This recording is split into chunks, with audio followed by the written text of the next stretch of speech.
We already implemented a procedure that listed the categories or tourist attractions, and for each of them, their attractions.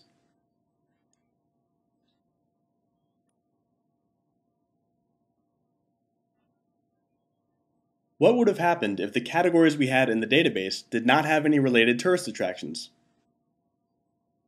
For example, let's enter a new category, such as Art Gallery. It still does not have any tourist attractions associated with it. If we now execute the listing, we will see that the category appears without any attractions. This is because the external for each goes over the categories table regardless of whether there are related records in the attractions table or not. Note that for the recently entered Art Gallery category, the data and titles will be printed. And when the nested for each is accessed afterwards, none of the records will fulfill this condition, because there are no attractions for that category yet. But what if we wanted only those categories with attractions to be listed? We have an efficient way to do this by minimizing the number of times that tables have to be gone over. If this is done too many times, then we'd be wasting valuable time on it. This may be achieved by going over the attractions table only once. How? By grouping per category and for each group. We must find the name of the category in the categories table and then print it along with the titles. Then we print the name of the attraction and country for each attraction in the group.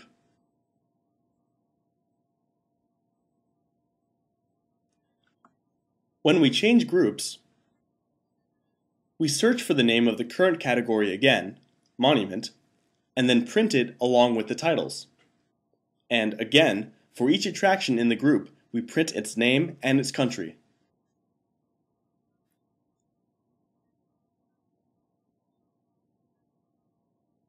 We would do the same for the last group, corresponding to famous landmarks.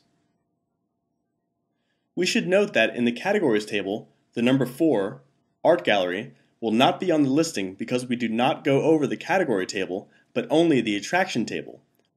We only access category to search for the name. So, how can we modify the for each we had to achieve this change in behavior? First, we will need to make attraction instead of category the base table of the external for each, just as it is the base table of the nested for each. That way, only that table will be gone over. Then we will have to instruct it to group by category as it goes over attraction.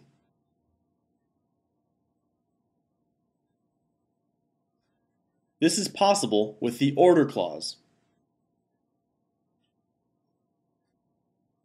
When a pair of nested for eaches share the same base table, the attributes included in the order clause of the external for each will be the attributes by which the information will be grouped.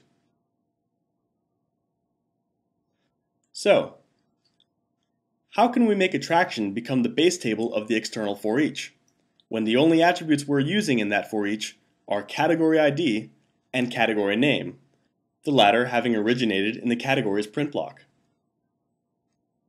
It'll be enough to include, inside the for each, an attribute from the attraction table, such as attraction name. To do this, we have the define by clause of the for each. This clause allows us to name attributes just so they take part, along with the other ones in the for each, in determining the base table. We can try all this in GeneXus. In the external for each, we add the order clause by category ID and the define by clause by attraction name. And when we execute the procedure,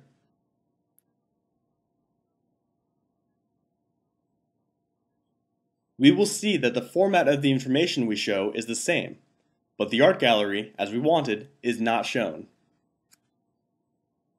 If we take a look at the navigation listing, we can see that the base table of the external for each was in fact changed to attraction. And now, in the navigation of the nested, we see the word break instead of for each, and immediately after, the attraction base table, identical to that of the first for each. Whenever we have two or more for eaches, one inside the other, going over the same table, we will have this case of grouping, known as control break, where the same table is gone over in groups. The way to indicate the attribute by which we wish to group is to mention it in the order clause of the external for each.